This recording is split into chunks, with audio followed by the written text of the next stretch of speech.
तो आदाब, नमस्कार, गुड इवनिंग, सत श्री अकाल। एक बार फिर आप तमाम लोगों का स्वागत है क्राइम तक की कहानी के इस एपिसोड में। उम्मीद है पूरी फैमिली अच्छी होगी। जंग का 13वां दिन रूस और यूक्रेन के बीच में जारी है। तमाम दावें, बातें, बातचीत की कोशिश, दुनिया का समझाना, मनाना, लेकिन बम बारूद का गिरना, लोगों की जाने जाना, लोगों का बेघर होना, सब कुछ 13 दिन हो गए। 13 दिन से जारी है। कब थमेगा मालूम नहीं।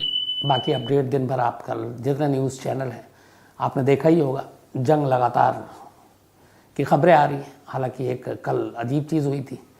कल शाम 5 बजे से लेकर रात तक करीब 10 बजे तक, हालांकि आज तक नहीं, 11 बजे वारदात में फिर जंग हमने दिखाया, लेकिन बीच में 5-6 घंटा बाकी सारे चैनल से जंग गायब थी और उसकी जगह एग्जिट पोल। तो बहुत सारे लोगों ने कहा भी क्या सर जंग ख़त्म हो गई, सब कुछ ठीक हो गया, और क्योंकि चैनल पे खबर नहीं आ रही है, पर चैनल पे कल एग्जिट पोल थी। इसी तरीके से 10 मार्च को जब नतीजे आएंगे 5 राज्यों के, तो वो भी सुबह से शाम तक शायद जंग गायब हो जाए, बंद हो जाए। लेकिन जब नतीजे ख़त्म होंगे फिर जंग पे शुरू हो जाएंगे सारे चैनल। तो चैनल पे चलता है तो पता चलता है कि जंग जारी है, चैनल कोई और खबर दिखाता है तो लगता है कि जंग रुक गई है या कम हो गई है। यही दस्तूर है। खैर, आते हैं अपनी कहानी के ऊपर। मनी हाइस्ट, बार बार इसका जिक्र करता रहता हूँ मैं। आपने देखा कई बार, ये मेरा ख्याल आया था जहन में कि मनी हाइस्ट की जो पूरी कहानी लिखी, स्क्रिप्ट, स्क्रीन प्ले, प्रोफेसर का जो रोल क्रिएट किया, कहीं ना कहीं ज़िंदगी की असली कहानी से तो इंस्पायर्ड नहीं है। कोई ना कोई किसी देश में ऐसा कुछ तो हुआ होगा जहाँ से ये सारी, क्योंकि लेखक को, राइटर को कहीं ना कहीं आइडिया मिलते हैं। अचानक किसी खोजबीन में करीब 16 साल पुरानी एक स्टोरी पे नज़र पड़ी। 16 ईयर बैक, 2006, अर्जेंटीना के सबसे बड़े बैंक की सबसे बड़ी रॉबरी इतिहास में आज भी। अराउंड $20 मिलियन अर्जेंटीना के सबसे बड़े बैंक से चोरी हुई। और उसकी जो पूरी कहानी है, जो प्लानिंग है, वो कहीं ना कहीं बताता है कि मनी हाइस्ट कुछ ना कुछ, कहीं ना कहीं इंस्पायर्ड तो ज़रूर है उस अर्जेंटीना के बैंक की चोरी से। क्योंकि इस बैंक की चोरी के लिए प्लानिंग में 2 साल लगे। 2 साल तक जो मास्टरमाइंड था उसने न सिर्फ ये सोचा कि बैंक में कैसे चोरी करनी है, बैंक से निकलना कैसे है, फंसे तो क्या करना है, और जो सबसे इंपॉर्टेंट बात थी वो ये कि बैंक में चोरी करने के लिए दाखिल तो होना है, लेकिन उसके बाद बैंक से गायब हो जाना है। और कमाल की बात ये कि सचमुच में 4 चोर जो अर्जेंटीना के सबसे बड़े बैंक में चोरी करने के लिए गए, पुलिस यही नहीं पता करी, लास्ट तक नहीं लगा पाई कि चारों चोर गायब कहां हो गए, जमीन खा गई, आसमान निकल गया। पूरी कहानी अब सुनते हैं। बात 13 जनवरी 2006 की है। दोपहर के करीब 12:40 का वक्त था। लंच टाइम होने वाला था। उससे पहले अचानक बैंक के एक सिक्योरिटी गार्ड का एक फ़ोन आता है। ये जो बैंक है ये अर्जेंटीना की राजधानी ब्यूनस आयर्स में है। अर्जेंटीना की कैपिटल है ये ब्यूनस आयर्स, और इस बैंक का नाम है बैंको रियो बैंक। बैंको रियो बैंक ब्यूनस आयर्स में उस जगह इसकी बिल्डिंग थी जिसके इर्द गिर्द तमाम अमीर लोग रहते हैं, जो शहर के सबसे ज़्यादा रईस लोग हैं, अमीर लोग हैं। मतलब बहुत ही कॉस्टली इलाका है। तो उसी कॉस्टली इलाके में ये बैंक, और ये बैंक सबसे बड़ा इस शहर का, अर्जेंटीना की राजधानी का। और इस बैंक के बड़े होने और इस बैंक के मशहूर होने की वजह ये थी कि आसपास का इलाका अमीरों से घिरा हुआ, तो ज़्यादातर जो अमीर रईस लोग थे इसी बैंक में उनके खाते थे। और सबसे बड़ी बात, तमाम अमीर लोग अपनी जो कीमती जेवर और दूसरी चीज़ें होती थी इसी बैंक के लॉकर में रखते थे। इस बैंक के लॉकर तक भी पहुँचना लोगों के लिए मुश्किल काम था। सिर्फ 400 लॉकर थे। बैंक में लॉकर लेने के लिए लाइनें लगती थी कि लॉकर खाली हो तब देंगे, क्योंकि रईसों की तादाद ज़्यादा, लॉकर की तादाद कम, और एक लॉकर में लाखों करोड़ों रुपए की चीज़ें रखी होती थी। तो ये बैंक अपने आप में बेहद इम्पॉर्टेंट था, इसीलिए क्योंकि अमीरों के इलाके का बैंक है और अमीर अपनी सारी कीमती चीज़ यहीं रखते हैं। इसी बैंक में 13 जनवरी 2006 को 12:40 पर एक सिक्योरिटी गार्ड लोकल पुलिस को फ़ोन करता और कहता है कि हमारे बैंक में 4 चोर घुस आए, फ़ौरन पहुंची। पुलिस के हाथ पैर फूल गए, क्योंकि ये बैंक की अहमियत वो भी जानते हैं। पुलिस की टीम फौरन भागती है। आसपास के दूसरे पुलिस स्टेशन से भी पुलिस को इन्फॉर्म किया जाता है, अलर्ट किया जाता है, उन्हें कहा जाता है कि बैंक को रियो बैंक के बाहर पहुंचे। अब सारी पुलिस वहाँ पहुंच गई। अब ये भी है कि अंदर दाखिल हों, चोरों के पास गन हो, फायरिंग ना हो जाए, और बैंक में बहुत सारे स्टाफ भी हैं, कस्टमर भी हैं, तो क्या हो। तो जिस शख्स ने फ़ोन किया उसने बताया कि 4 चोर आए हैं, उनके पास हथियार है और एक के पास पिस्टल है, और करीब 23 लोगों को उन्होंने होस्टेज बना रखा है, 23 बंधक बना लिया है। अब पुलिस के लिए ये था कि अंदर घुसेंगे तो इन 23 होस्टेजेस को नुकसान पहुंचाया जा सकता है। पुलिस ने लाउड स्पीकर का इंतज़ाम किया बैंक के अंदर। अब मैसेज, बातचीत कि पहले तो चोरों से बात की जाए, कोई रास्ता निकाला है, फिर एक्शन देखेंगे। चोर से बातचीत शुरू हुई, नेगोशिएशन। पुलिस ने बात की, उधर से एक चोर ने पुलिस से बात करनी शुरू की, और उस चोर ने अपना नाम बताया, वॉल्टर। उसने कहा कि मैं इस 4 चोरों के ग्रुप में से एक हूँ, आप बताएं। तो पुलिस ने कहा कि आप होस्टेज को छोड़ दीजिए, बाकी आपकी जो डिमांड है हम पूरी करेंगे। चोर शायद अच्छे मूड में था, वॉल्टर। उसने कहा ठीक है। उसने सबसे पहले पुलिस के इस बातचीत के बाद एक सिक्योरिटी गार्ड को, जो विदाउट हथियार था, आर्म्स नहीं थे जिसके पास, उसको रिलीज़ कर दिया, बोला बाहर जाओ। सिक्योरिटी गार्ड बाहर गया। पुलिस ने उससे पूछा, उसने कहा कि हाँ 4 लोग हैं, पिस्टल भी देखी है। तो पुलिस को कंफर्म हो गया, उन्हें लगा कि कोई ऑपरेशन या एक्शन जानलेवा हो सकता है। फिर पुलिस ने बातचीत की। इसके बाद चोर और अच्छे मूड में था। इसके बाद उसने एक यंग मैन और एक यंग वुमेन को भी रिलीज़ कर दिया। उसने कहा आप जाओ। 3 लोगों को छोड़ दिया। पुलिस को लगा चलो बातचीत ठीक धर्रे पे चल रही है, इनको थोड़ा उलझाते हैं, मौका देखते हैं और जानकारी लेते हैं। जो होस्टेजेस बाहर आ रहे हैं उनसे पूछ के, इनसे भी पूछा गया, उन्होंने कहा ये 4 लोग हैं। तो पुलिस को लगा कि काम बन सकता है। अब बातचीत अभी भी चल रही है, चोर अभी अपनी डिमांड नहीं बता रहे, लेकिन पुलिस से बातचीत कर रहे हैं, उसको उलझाए हुए। करीब 3 घंटा बीत जाता है। 3 घंटे के बाद अचानक पुलिस और इस वॉल्टर के बीच में जो नेगोशिएशन चल रही थी, बातचीत, तो वॉल्टर कहता है कि 3 घंटे हो गए, बहुत सारे जो होस्टेजेस हैं इनका लंच टाइम भी हो गया, इनको भूख लगी है, तो पिज़्ज़ा भिजवा दीजिए। पुलिस को लगा चलो थोड़ा और वक्त मिलेगा। अब पुलिस ने पिज़्ज़ा भी भिजवा दिया, गिन के जितने लोगों के लिए कहा गया था। अब अंदर पिज़्ज़ा भी आ गया, होस्टेजेस भी पिज़्ज़ा खा रहे हैं, चोर भी खा रहे हैं, बैंक के स्टाफ भी खा रहे हैं। पिज़्ज़ा भिजवाने के बाद करीब 1 घंटे तक अब पुलिस वेट कर रही है कि अंदर से फिर कोई आए। अब अंदर से कोई जवाब ही नहीं आ रहा है। इधर पुलिस अनाउंस कर रही है भाई अपनी डिमांड होस्टेजेस को छोड़ दीजिए, हम आपको सेफ पैसेज देंगे। लेकिन अब तक जो वॉल्टर पुलिस से बात कर रहा था, अब उसकी आवाज़ खामोश, साइलेंट। दूसरी तरफ से नो रिप्लाई। पुलिस को लगा ये क्या है। फिर पुलिस को लगा कि कहीं कुछ गड़बड़ तो नहीं है। फिर भी पुलिस ने वेट किया। धीरे धीरे वक्त बीतता गया, अंदर से आपको रिप्लाई नहीं आ रहा। पुलिस का तनाव बढ़ने लगा कि मामला क्या, अभी तक तो पिछले 4-5 घंटे से बातचीत चल रही थी, अब चोर साइलेंट हो गया। 3 लोगों को छोड़ा भी, पिज़्ज़ा भी मंगाया, पिज़्ज़ा भी खाया, अब क्या बात है। पुलिस ने काफ़ी कोशिश की, फिर अनाउंस किया कि अगर आप रिप्लाई नहीं करेंगे तो हम बैंक के अंदर आ जाएंगे। इसका भी कोई जवाब नहीं आया, न कोई फायरिंग की आवाज़। अब पुलिस कब तक बाहर बैठकर इंतज़ार करती।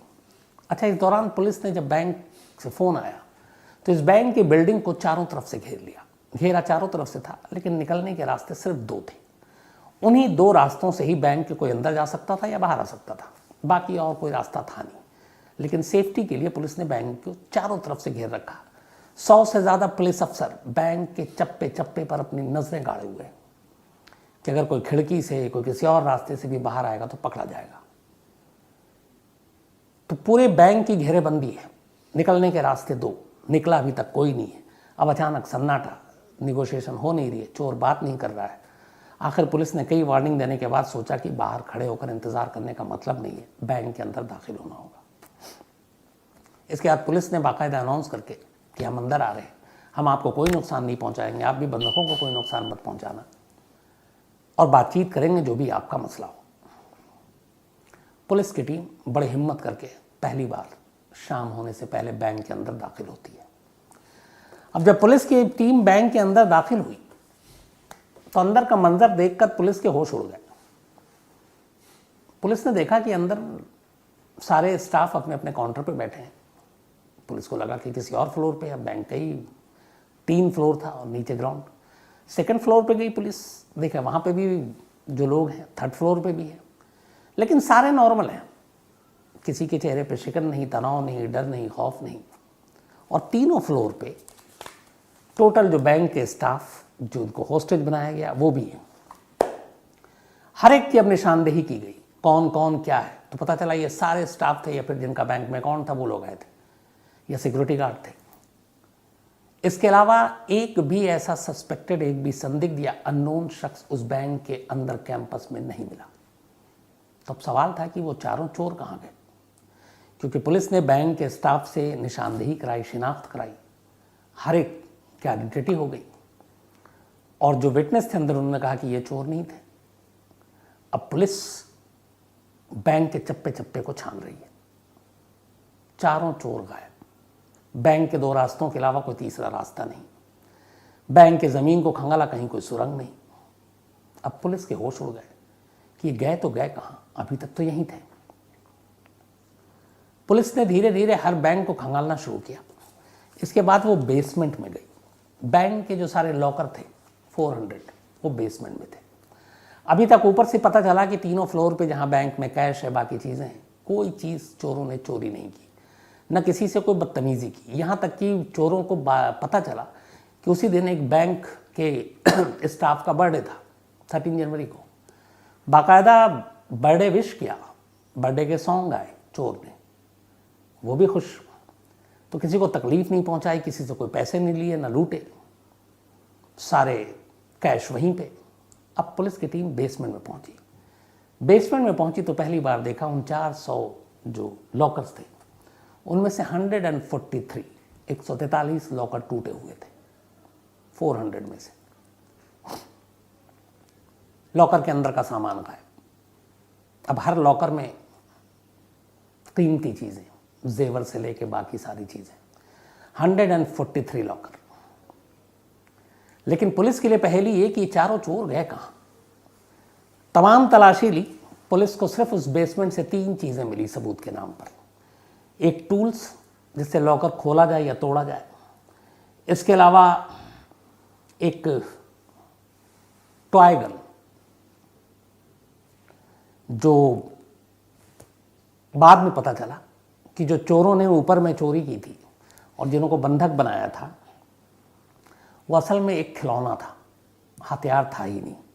अब जब पुलिस से ये सारी चीज़ें पूछी गई लोगों से, तो उन्होंने कहा कि हमने यही पिस्टल देखा, और वही पिस्टल वहाँ ज़मीन पे पड़ा हुआ है।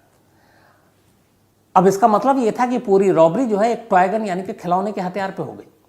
पुलिस के लिए अब ये भी बड़ी अचंभा और अजीब सी चीज़ें थी कि ये कैसे हुआ। अब 143 लॉकर, उनका हिसाब किताब अगला अलग बुलाया गया कि भैया गिनो, देखो क्या है क्या नहीं है। लेकिन खिलौने की बंदूक, तोड़ने के टूल्स और एक चीज़ और कुछ मिली थी वहाँ पे, इसके अलावा कोई ऐसा सबूत नहीं था। पुलिस तफ्तीश में लग गई, कोई फ़ायदा नहीं। चारों चोर बैंक के अंदर तो दरवाजे से आए, लेकिन बाहर कैसे निकले, कहाँ गए, कौन सा खुफिया रास्ता था, पुलिस के सामने इनका कोई भी जवाब नहीं था। एक 3 चीज़ें मिली थी, उसमें एक बैटरी थी, तो बैटरी और टूल्स खोलने के लिए लॉकर, और तीसरी टॉय गन। अब पुलिस परेशान कि ज़मीन खा गई कि आसमान निकल गया चोरों को। इस दौरान में तफ्तीश जारी रही, चोरों का कोई पता नहीं। पता तो तब चले जब पहले ये पता चले कि बैंक के वो बाहर गए कैसे। बैंक के अंदर का कोना कोना छान मारा, बैंक के अंदर भी नहीं है। फिर पता चला कि जो 143 लॉकर खोले गए थे, इसके टोटल जो वैल्यू निकाले गए उन लोगों के मालिकों को बुलाकर जिनका लॉकर था ये सेफ डिपॉजिट, अराउंड उस वक्त 2006 में $20 मिलियन उसकी कीमत थी। $20 मिलियन, करोड़ों रुपए में हो गया। तो अब पुलिस के सामने ये कि चोरों को पकड़ा जाए। पुलिस की तफ्तीश जारी रही, दिन निकले, हफ्ते निकले, महीने निकले, चोरों का कोई सुराग नहीं। पुलिस के ऊपर लोग हंस भी रहे कि चोर तो छोड़ो, मत पकड़ो, अभी ये तो बताओ कि चोर गए कहाँ। अब पुलिस के लिए भी ये केस अजीब एकदम, धीरे धीरे वक्त बीतता गया, पुलिस नाकाम रही। ब्यूनस आयर्स की जो पुलिस थी चोरों का पता ही नहीं लगा पा रही थी। काफी वक्त बीत गया।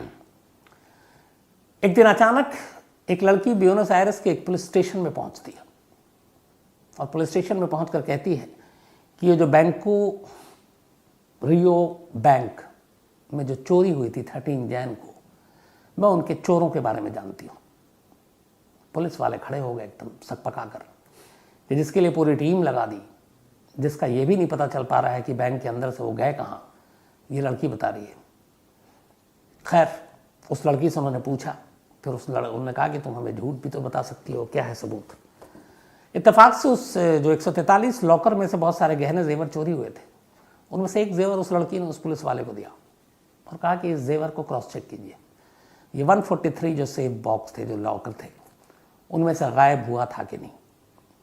सभी के लिस्ट थे किस किस के लॉकर में क्या, पुलिस के पास रिकॉर्ड था।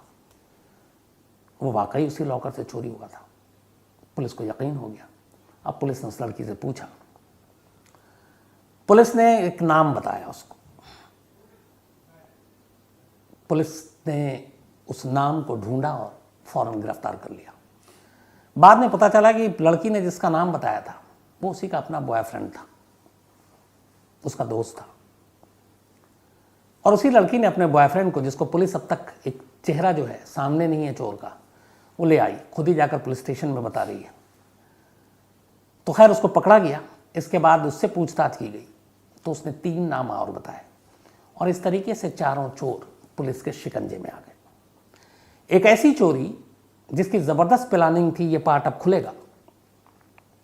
लेकिन एक गलती, एक गर्लफ्रेंड और बॉयफ्रेंड के बीच में लड़ाई हुई और उस लड़ाई ने सारा खेल बिगाड़ दिया।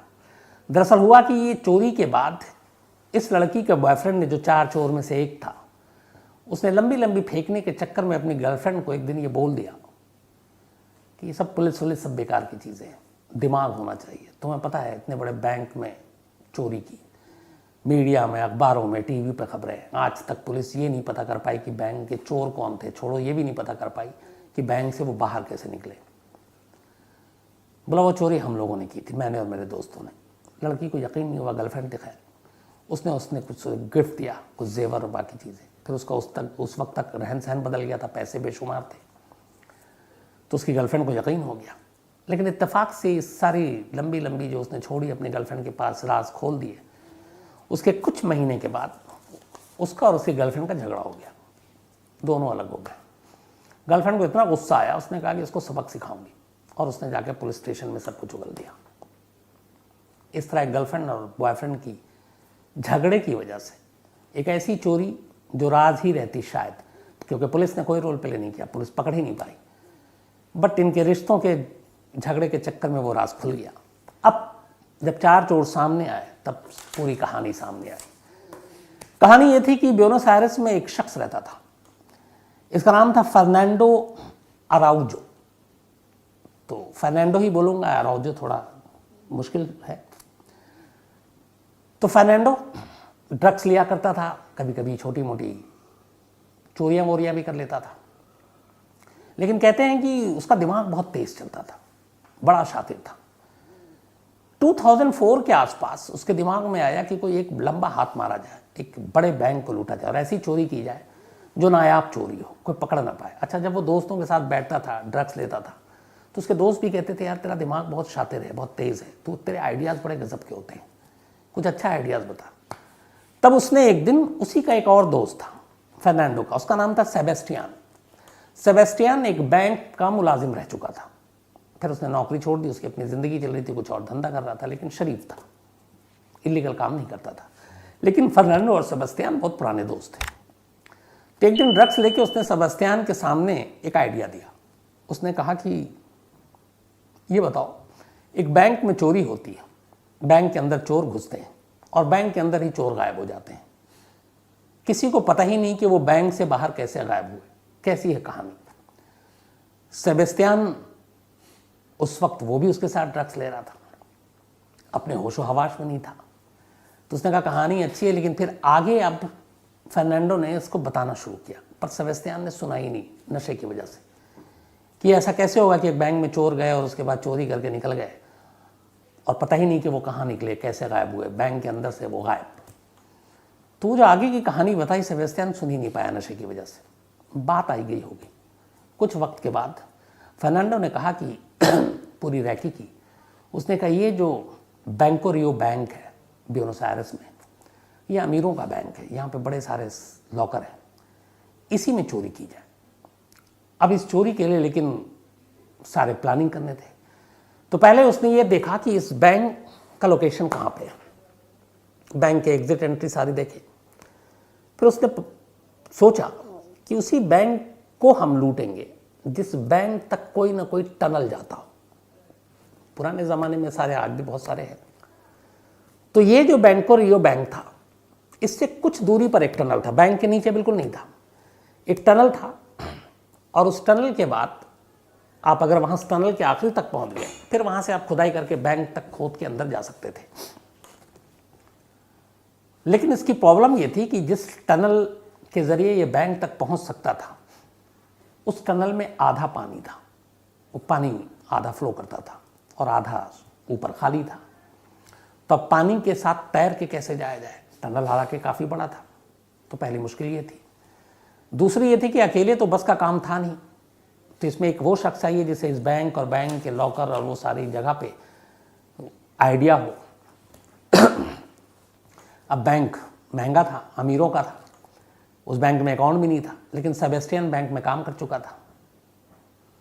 बैंक के लॉकर बेसमेंट में थे, बेसमेंट तक गड्ढा खोदना था, उस टनल के बाद जो भी खाली जगह बचता। तो फिर इसने सेबेस्टियन को ये आइडिया पेश किया और कहा कि इस बैंक में चोरी करनी है। सेबेस्टियन शरीफ इंसान था, इलीगल काम करता नहीं था, तो गुस्सा हुआ, बोला कि मैं इसमें साथ नहीं दूंगा। पर उसने वादा किया कि इस बैंक की चोरी में हम किसी भी इंसान को नुकसान नहीं पहुंचाएंगे, यहाँ तक कि हम अंदर जाएंगे तो नकली पिस्टल लेकर जाएंगे। इस बात पर सेबेस्टियन तैयार हो गया, उसने कहा ठीक है मैं मदद करूँगा। इसके बाद बाकायदा इस रॉबरी को फाइनेंस किया फर्नांडो ने। उसने बहुत सारे पैसे लिए, कहते हैं कि करीब $1 लाख, और उसके बाद सेबेस्टियन से कहा कि तुम उस बैंक में एक अकाउंट खोलो और वहाँ पे जाकर अपने इस लॉकर में कुछ चीज़ें रखो ताकि ये लगे कि तुम रखने जा रहे हो, जबकि तुम्हें वहाँ पे लॉकर के सारे वो सारी चीज़ें करनी है, देखनी है। एक अकाउंट खुला, सेबेस्टियन ने जाके सारी रैकी की। इधर इस दौरान सेबेस्टियन और ये सब दोनों अभी तक मिलकर वो जो टनल है उसमें पानी और पानी के बाद बैंक तक की खुदाई ये करनी है। वो ज़्यादा दूरी का नहीं था, काम हो जाता। लेकिन ये था कि पानी में कैसे, तो ये हुआ कि एक लकड़ी का बोट बनाएंगे छोटा सा, जो डीअसेंबल भी आसानी से हो जाए और रीअसेंबल भी आसानी से हो जाए। मतलब अचानक अलग अलग उसके पार्ट्स रखें और फटाफट उसको बोट में तैयार हो जाए और फिर फटाफट उसको हम हटा दें। तो अब ये 2 काम भी हो गया। अब तीसरा ये था कि 2 लोगों के बस का है नहीं, क्योंकि पुलिस को भी उलझाना है। तो प्लान ये था कि 4 लोग अंदर जाएंगे, लेकिन 2 रहेंगे ऊपर और 2 ये दिखाएंगे कि बैंक में हो रही है चोरी, और जबकि उस बैंक में कहीं चोरी नहीं हो रही होगी, असली चोरी हो रही होगी बेसमेंट में, लॉकर में। तो टोटल बैंक के अंदर दाखिल होंगे 3 लोग। सेबेस्टियन का काम यह है कि वो उस लकड़ी के बोट के साथ उस टनल पे रहेगा, और जैसे ही ये लॉकर टूटेगा और वो आखिरी जो होल है उस बैंक और टनल तक के बीच के गैप में, वो उसी वक्त वो गैप भी टूटेगा और फिर ये सारा माल लेकर निकल जाएंगे। सारी प्लानिंग के बाद 13 जनवरी की तारीख तय की गई। इसके बाद अब 2 लोगों को इसमें और शामिल किया गया, और ये 2 वो लोग थे जो पहले भी बैंक में चोरी कर चुके थे। उनमें से एक उस लड़की का बॉयफ्रेंड था। सब कुछ करने के बाद प्लानिंग के तहत ये चारों बैंक में बल्कि 3 लोग दाखिल होते हैं। सेबेस्टियन टनल के रास्ते जाता है और जहाँ पे लॉकर थी उस लॉकर के दीवार के पास बस एक उसको होल करना था, और वो अपने सारे जो लकड़ी का बोट है उसको असेंबल करता है और उस बोट के साथ टनल के ज़रिए उस बैंक की दीवार के बाहर खड़ा हो जाता है। टाइम सबका पहले से फिक्स था। 2 चोर ऊपर जाते हैं और सभी को एक तरह से बंधक बना लेते हैं, बल्कि वो ये नहीं कहते कि हम लूटने आए, वो कहते हैं कि एक रेड है और जो जहाँ पे है वो वहीं पे रुक जाए। तो बाकायदा इसको एक रेड का नाम देते हैं कि हम ऑफिशियल हैं, हम चोर नहीं हैं, हम गवर्नमेंट के लोग हैं। और इसके बाद वो सारे को बंधक बना लेते हैं। इस दौरान में पुलिस को खबर कर दी जाती है और वो चाहते थे कि पुलिस तक खबर जाए। गार्ड के ज़रिए वो पुलिस तक मैसेज भिजवा देते हैं, उनको मौका देके गार्ड को। अब जब पुलिस आती है तो जानबूझ के नेगोशिएशन करने लगता है ताकि उनको टाइम मिलता रहे, इधर बात करेंगे, उधर नीचे जो है जो फर्नांडो है वो सारे लॉकर तोड़ रहा होगा, और उतनी देर में उधर जो बाहर है दीवार के बैंक के सेबेस्टियन वो खुदाई कर रहा होगा। इस चक्कर में इन्होंने टाइम जो माना था कि 5 से 6 घंटा टोटल लगेगा, और वही किया इन्होंने। पुलिस को उलझाए रखा, एक एक करके होस्टेजेस को छोड़ते रहे कि देखो हम बात कर रहे हैं, पिज़्ज़ा मंगाया, खाना खाया, और उसके बाद जब नीचे से इशारा हो गया कि काम हो गया, तब ये दोनों चोर, उन्होंने कहा कि आप लोग कहीं कोई हिलेगा नहीं, और ये बेसमेंट में जाते हैं। बेसमेंट में एक होल जो होता है, उस होल के ज़रिए ये उस बैंक की बाउंड्री से बाहर निकलते हैं। बाहर में एक बोट है टनल में, उसमें बैठते हैं, और जाने से पहले उस होल को इस तरह से कट किया था कि वो होल को दोबारा फिक्स कर देते हैं, और फिक्स ऐसा करते हैं कि अगर कोई नंगी नज़र से देखे तो पता भी नहीं चलेगा कि इसमें अभी कोई सुराख है या इधर से कोई रास्ता है। तो इसीलिए उसके बाद वो वहाँ से निकलते हैं, बोट में बैठते हैं। बोट से निकलने के बाद बाहर जहाँ पे ये टनल खुलता है, उन्होंने उस जगह की भी निशानदेही कर रखी थी, वहाँ पे ये इनकी गाड़ी पार्क थी। उसके बाद वो बाहर आते हैं, उस बोट को फिर से डीअसेंबल कर देते हैं, अलग अलग पार्ट्स को अपने साथ लेते हैं ताकि रास्ता ना पता चले। गाड़ी में बैठते हैं और सब अपने अपने घर चले जाते हैं। शाम को जब इस बैंक रॉबरी की खबर दोपहर से आनी शुरू हो गई थी, लेकिन तब तक सारे न्यूज़ चैनल पर आ रहे थे। चारों चोर अपने घर में बैठकर न्यूज़ चैनल पर उसी बैंक रॉबरी की खबर देख रहे थे जिस बैंक को उन्होंने खुद चोरी किया था जहाँ जाकर। इधर पुलिस आई और उसने देखा बैंक के बेसमेंट में भी बाहर जाने का कोई रास्ता नहीं दिखा, और इसलिए पुलिस को पता ही नहीं चला कि चोर बैंक में तो आए, बाहर कैसे गए। तो एक फुल प्रूफ बेहतरीन आइडिया के साथ इन लोगों ने बैंक में चोरी की, 20 मिलियन का माल भी ले गए। लेकिन अफसोस, एक गर्लफ्रेंड और बॉयफ्रेंड, इनकी लड़ाई ने सबकी ये धरे पर पानी फेर दिया, और गर्लफ्रेंड पुलिस तक पहुंच गई। कहते हैं कि अगर ये झगड़ा ना होता, वो लड़की पुलिस के पास ना जाती, तो शायद अर्जेंटीना की राजधानी की सबसे बड़ी बैंक रॉबरी की कहानी आज भी एक पहेली ही होती, आज भी एक मिस्ट्री होती। शायद मनी हाइस्ट कहीं ना कहीं से इस कहानी से भी इंस्पायर्ड थी। तो ये थी कहानी 2006 की अर्जेंटीना की अब तक की सबसे बड़ी बैंक रॉबरी की। अब कहानी खत्म करूं उससे पहले सिलसिला, आज मसरूर आलम का जन्मदिन है। हैप्पी बर्थडे मसरूर साहब। श्रीधर मोहन के साले साहब का भी आज बर्थडे है। कमाल, ये देखिए, श्रीधर मोहन साहब के जो साले साहब हैं, इन्होंने लिखा है कि मुझे और मेरी पत्नी को कहानी सुनने की लत इनके साले साहब ने लगाई है, और ये बैंक में काम करते हैं। इन्होंने ये भी कहा कि मनी लॉन्ड्रिंग में कोई हेल्प चाहिए तो बताइएगा। बट श्रीधर मोहन साहब, आपने सारा मेल तो लिखा, जिन साले साहब के जन्मदिन की विश करने के लिए आपने कहा है, आपने उनका नाम ही नहीं लिखा। तो ये गलती आपकी है, अब आप ही झेलिए। लेकिन फिर भी पूरी क्राइम तक फैमिली की तरफ से श्रीधर मोहन साहब, आपके साले को बहुत बहुत जन्मदिन की शुभकामनाएं, बधाई। इसके अलावा दर्शिका नंद है, इनका भी आज जन्मदिन है, तो हैप्पी बर्थडे दर्शिका। और उत्तर प्रधान ने भेजा छत्तीसगढ़ से नवजोत सिंह तुतेजा, इनका भी आज जन्मदिन है, तो हैप्पी बर्थडे नवजोत सिंह जी। और ये दिव्या कौर और आजम हुसैन जी ने भेजा। महरीन का भी आज जन्मदिन है, तो हैप्पी बर्थडे महरीन। और सैम राजपूत ने भेजा है। अवनेश कुमार सिंह, इनका बर्थडे कल था 7 को, लेकिन बिलेटेड हैप्पी बर्थडे अवनेश साहब, कल संडे था इसलिए कहानी नहीं थी। देवेंद्र कौर उर्फ गोपी, इनका भी जन्मदिन है, तो हैप्पी बर्थडे देवेंद्र कौर जी। और आजम हुसैन कोलकाता से हैं, ये उन्होंने भेजा है। साथ में माधुरी शफेकर और मनोहर शफेकर जी, इनकी एनिवर्सरी है, तो आप दोनों को बहुत बहुत बधाई माधुरी जी और मनोहर साहब। ओम शफेकर जी ने भेजा है। इसके अलावा एकता और साहिल दोनों कनाडा से हैं, इनकी भी एनिवर्सरी, आप दोनों को बहुत बहुत बधाई। अनु शर्मा ने भेजा है। इसके अलावा भगवान विश जी हमारे भारतीय सेना में, आर्मी में आजकल छुट्टी पे हैं, thank you so much. Uttarakhand के रहने वाले हैं भगवान विश जी ने, एक मुझे दीपक ने भेजा था, इन्होंने मेल कमेंट्स लिखा है। आजकल छुट्टियों पे, तो इन्होंने कहा कि छुट्टियों पे बस एक ही काम कर रहे हैं, लगातार कहानियाँ खूब सुन रहे हैं। तो दिल से आपके इस प्यार के लिए भगवान विश जी शुक्रिया। आप हमेशा अच्छे रहें, सलामत रहें, और इसी तरह देश की सेवा करते रहें। कभी मैं आपके किसी काम आया तो मुझे खुशी होगी।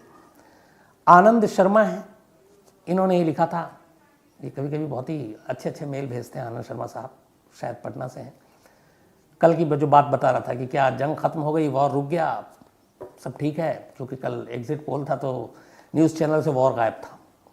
10 को भी गायब होगा। आनंद साहब चिंता मत कीजिए। करण कुमार हैं, थैंक यू आपकी भी मेल के लिए। इसके अलावा रोशन कुमार हैं, कैलाश चौधरी जी हैं नागौर से, तो कैलाश चौधरी जी आपसे ज़रूर मिलूंगा। इसके अलावा बिलाल अरीब हैं, इन्होंने कहा कि फेडरल कास्ट्रो की आपने स्टोरी नहीं सुनाई, मैं एक बार दोबारा चेक कर लूँगा। दीपक महिला हैं और चरखी दादरी से हैं ये। थैंक यू वेरी मच आपके मेल के लिए दीपक। चरखी दादरी का नाम सुनते ही हमेशा मुझे वो सऊदी एयरलाइंस और कज़ाक एयरवेज प्लेन क्रैश की याद आ जाती है, जब एक ही दिन में करीब 350 पौने 400 लाशें देखी थी। संजय भंडारी, इन्होंने भी एक स्टोरी की फरमाइश की है। और उस्मान अंसारी, नयन शर्मा, रंजीत सिंह एसटीओ साहब फतेहाबाद से, आपसे भी ज़रूर मुलाकात होगी जल्दी। मनदीप गिरोही हैं, ये अमर चमकीला सिंगर की कहानी सुनना चाहते हैं, शायद मैंने सुनाई है शायद। राजेश बदगोटी जी हैं, इसके अलावा हरप्रीत किटलू जी हैं इटली से, और इन्होंने कहा कि क्यूबा की कहानी कब सुनाई थी, कल ही सुनाई थी सर। रवि राय हैं, इसके अलावा तानिया तोमर हैं, और ये कश्मीरी पंडित की कहानी सुनना चाहती हैं। तो तानिया मैं ऑलरेडी सुना चुका हूँ, इसी कहानी के एपिसोड में आपको मिल जाएगी वो। दिबाकर भट्टाचार्य जी भी हैं, और ये आंड्रेट एस्कोबर, गोली मारकर इनकी जान ले ली गई थी क्योंकि इन्होंने फीफा वर्ल्ड कप में शायद सेल्फ गोल मार दिया था। इसकी कहानी सुनना चाहते हैं तो ज़रूर एक दिन मौका मिलेगा, ये भी कहानी आपको सुनाऊंगा। तो आज कहानी में इतना ही। अब आपसे मुलाकात होगी कल रात 9 बजे किसी नई कहानी के साथ। तब तक अपना ख्याल रखिएगा। Thank you very much.